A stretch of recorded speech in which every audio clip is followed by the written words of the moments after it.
you've arrived. I couldn't help but notice how busy you are these days.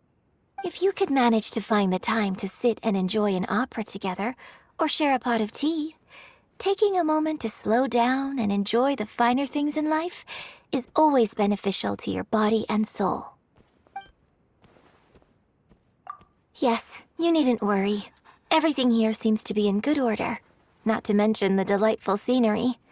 I think I will have no issue residing in such a pleasant place. I have a habit of going to an open space every morning to rehearse my voice. It can be difficult to find a suitable place where my singing won't disturb anyone in Liyue Harbor, but here, that is not a problem at all. Yes, why, that's a fundamental part of anyone's routine in my profession. If you skip a day, only you will know. But if you skip 3 days, the whole audience will know. A master never forgets the fundamentals of practicing. All right, I can see it written on your face already. That sounds exhausting. As a matter of fact, I don't feel that way at all. Quite the opposite, really. To fully deliver the elegance of Liyue opera to the audience, we must strive for excellence, properly performing every subtlety in the story. To be completely honest, I find great enjoyment in my hours of practice. Great. Thank you for your kind understanding.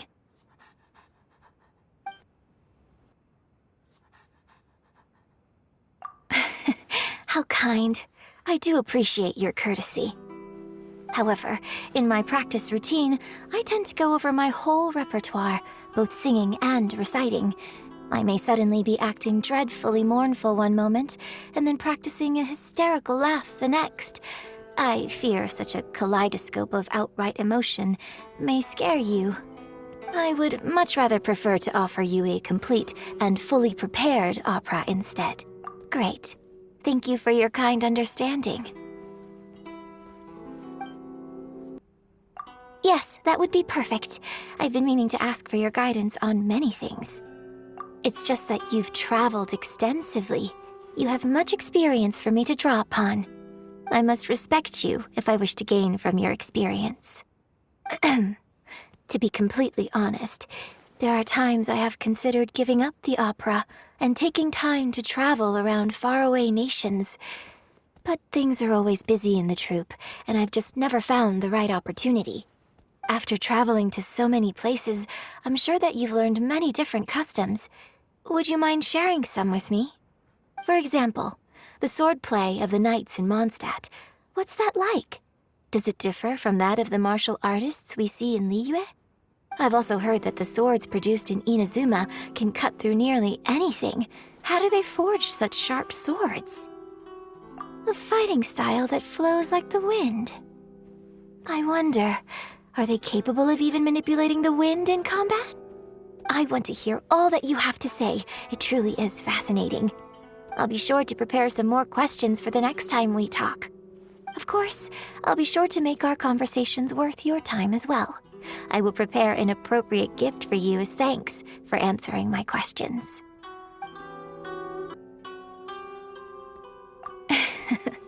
Is this humor of yours also something that you've acquired throughout your travels? Then I won't beat around the bush.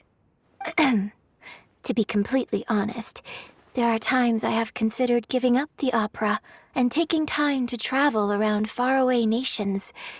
But things are always busy in the troupe, and I've just never found the right opportunity. After traveling to so many places, I'm sure that you've learned many different customs. Would you mind sharing some with me? For example, the swordplay of the knights in Mondstadt. What's that like? Does it differ from that of the martial artists we see in Liyue? I've also heard that the swords produced in Inazuma can cut through nearly anything. How do they forge such sharp swords? Oh, that must be a very special material then. It's no wonder that the people of Inazuma are reputedly confident in their craftsmanship.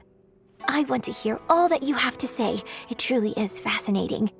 I'll be sure to prepare some more questions for the next time we talk. Of course, I'll be sure to make our conversations worth your time as well. I will prepare an appropriate gift for you as thanks for answering my questions. Yes, now that you mention it, there is one thing I have been meaning to do. When I was a child, my father often told me legends of the Adepti. I remember that one legend in particular made mention of an Adeptus abode in Dreyun Karst.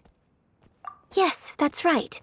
The legend had it that Adepti could drift upon beams of light, ride lightning, and leap into the sky to ascend to their abode.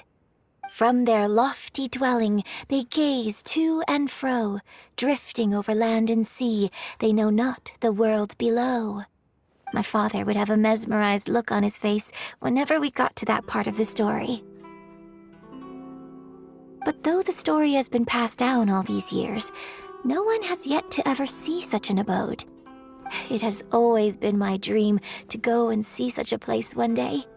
I would even like to perform an opera there, letting Adepti and people alike hear my voice echoing through the lands. No, really? I mean, I know that your words are sincere. It's just that you answered so quickly, and I haven't even decided what opera to perform or what costume to prepare. Thank you very much. That's most kind of you.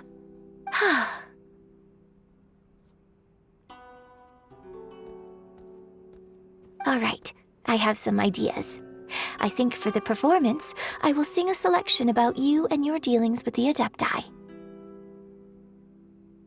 As for the costume, I was hoping you could give me some creative input. All right, it's settled. I'll start practicing today. Actually, why not start right away? No time like the present. I must make sure this performance turns out perfect. Good morning. Will you be departing for adventures in a distant land today? Let's just hope that the weather will hold up with no rain or storms, and that you can go speedily about your way. Yes, good night. It is good to turn in early from time to time. The night markets are always worth a visit, though. Perhaps we can save that for tomorrow.